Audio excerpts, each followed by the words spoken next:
Hey guys, I asked you for suggestions on videos you think I should do, and Lily told me I should do a draw my life. I told you I was gonna do all the videos you guys suggested, so here is my draw my life. I hope you guys like it. I really hope you like it. In Kenya,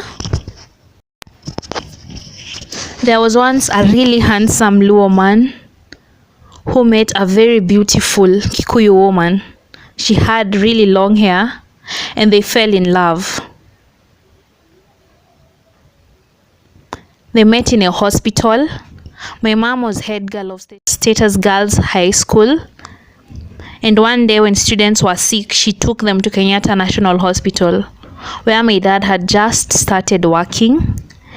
And there they met and they just fell in love. They became friends, and after a while, they started dating. My dad was the medical officer at the hospital. So after giving birth to my two older brothers, my mother actually got pregnant with me.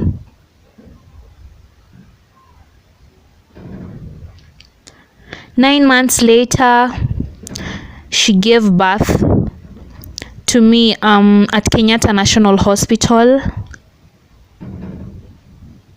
My father was actually away during the time I was born, and when he came back, he was so happy to see me, though he thought I might not be his child because I had really soft hair and lots of hair. So he was doubting if it was me because my kind of hair wasn't the kind of hair that an African kid has. I know all kids have baby hair, but that's not what I mean, guys. So I was a happy kid and I was so hairy, and my mom was so happy. So I went home and joined my other two brothers who liked making fun of me. I loved taking lots of milk. I'd put milk in bread. I'd put bread in milk, however you want to put it. I'd put milk in my rice. I take milk and do gali. And my brother started making fun of me and telling me that milk will grow in my stomach. And I used to cry a lot because I was so scared.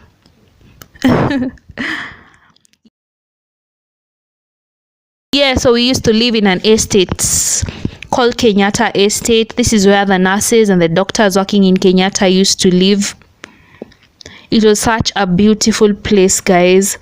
I had lots of friends. I had so many girlfriends. We used to have so much fun, and all of us had one thing in common, and that is our parents were working in the hospital. And so we grew up knowing each other, and we had lots of fun. We'd hang out all the time before we joined school and after we joined school, because many of us were born and raised at the same place, and it was just so much fun. After school, we'd go hang out and play games. We liked playing rope.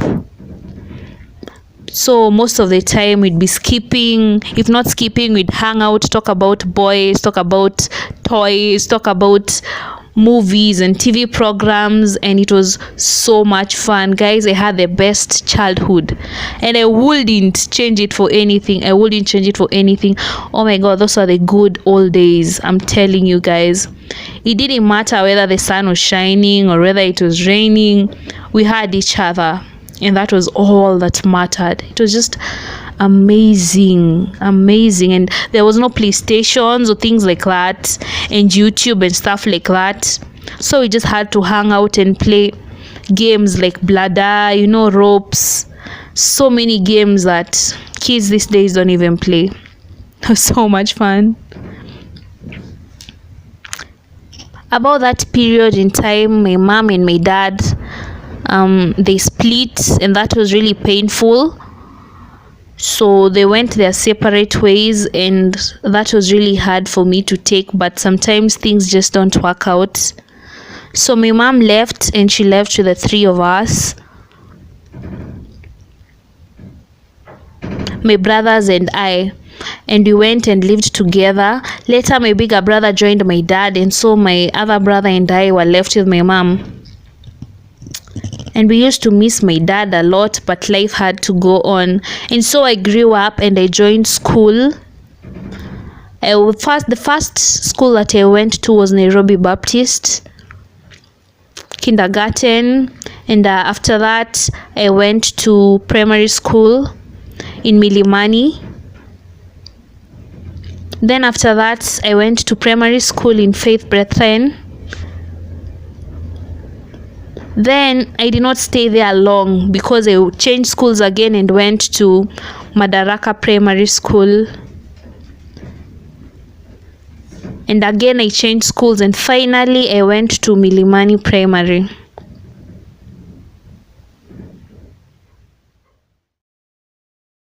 So in this school I met some awesome girls and we became really good friends. We were like 4 of us and life was amazing. We had each other's backs. We were ignorant in a good way. We had so much fun. I think I was the most immature of all of them. And finally I went to high school. Oh my gosh, guys, and days were just flying so fast. So I went to Kisumu for my high school and I met a girl there. We became really close.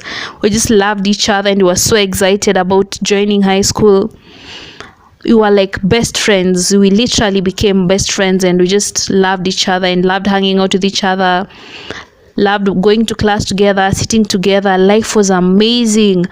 But one day she got sick and she became very sick, and they wouldn't let her go home, and she died at school, guys. And that was one of the saddest things that have ever happened to me. I'm telling you guys, I cried so much. I cried so hard, and I couldn't go back to that school again because the conditions there were not conducive. There was not enough water and things like that. And so I had to change schools. So in Form 1, second term there I moved to another school and I was so determined. I was like a new person. I moved to Shiners Girls in Nakuru. And there I was so excited. And in Form 2, guys, I didn't believe it when they chose me to be the head girl. Oh my god, life was amazing as the head girl. I had so much fun. I loved my life in high school, you guys. And I just was so happy that people actually chose me to be their head girl. I'm telling you, it was amazing. So I used to stand in the assembly sometimes and I used to give speeches, just talk to the students. Basically, I really don't think I was a bad head girl. I tried my best to be understanding and stuff like that. But generally, life in high school was bomb. That is where I met my best friends, whom I'm still close with up to today. You know, like we'd hang out together. I used to study so hard in high school, but I was kind of the average student. And the worst thing happened to me in Form 2 when my mom passed away, and it was the hardest time of my life, guys. I couldn't even believe it. I cried so hard. Like, I felt like my heart had been broken and my world had come to an end. It was just so painful because I felt like I had actually lost a part of me. And it was not easy. It really wasn't easy. I'd cry day and night and ask God questions, and life had to go on. But even though life had gone on, I would still think about my mom most of the time, and I'd be sad, and I wish I treated her better. I'd wish she was still around and things like that. And she actually wrote a letter for me, and most of the time I used to read it and just cry. And in the letter she basically told me to do my best in everything I do and that she loves me. And guys, finally, eventually the years went by, and as they always do, I joined campus. I joined the uni, you guys. So I did communication at the university, and it was amazing. In my university class, I was elected to be the class representative, which was amazing. But definitely some people did not like me and others actually liked me. So It was a bittersweet life in campus, but I'll say that I tried my best to enjoy my life. And the lecturers were amazing. The lecturers were awesome. I used to try as much as possible to attend class, but honestly, most of the time, I just didn't feel like going to class. I didn't just want to go to school. But I pushed myself to go to school, but it wasn't that hard to push myself because I liked what I was doing. Then finally, guys, this is around the time when I discovered YouTube, you guys, and I was so excited. I was so intrigued by YouTube. I used to watch YouTube all the time when I was in campus. During lunch breaks and things like that, I would be watching YouTube. I'd be watching videos. You have guys like Nikki, Patricia Bright, and I was just so excited all the time when I'm at home. I'd be on YouTube, I'd be watching YouTube videos, guys. This was amazing. I felt like I had discovered something so dope. And around this time I started thinking, hey, maybe I can also do YouTube. What if I did YouTube? But I just didn't know how to start. I didn't know. It was just all confusing and stuff like that until I started discovering other Kenyan YouTubers. And it was so exciting because I discovered there were other Kenyans who were actually doing YouTube. And if they did YouTube, it meant that I also could do YouTube. And this is where my journey began, guys. I decided to open a YouTube channel. And so in 2017, I did. I started posting videos on YouTube. My first video had 1 view. My second video had 5 views and all of them were mine. My third video had 10 and all of them were mine. And from there I just started growing. I prayed so hard for God to help me grow on YouTube. And I started seeing the changes when I posted my SGR Kenya video, and it almost went viral. You guys know what I mean. And I started getting subscribers, I started getting noticed, and I just started loving my YouTube life. Since then, guys, I have traveled to so many places like Mombasa, Kisumu, Nairobi, Nanyuki, Machakos, Limuru, and I am just loving my life. I am loving the people I am meeting along the way, the cultures, and it's amazing, guys. I think YouTube is home for me. And thank you all you guys for making my experience worth it. Thank you for watching, guys. If you like this video, you know what to do.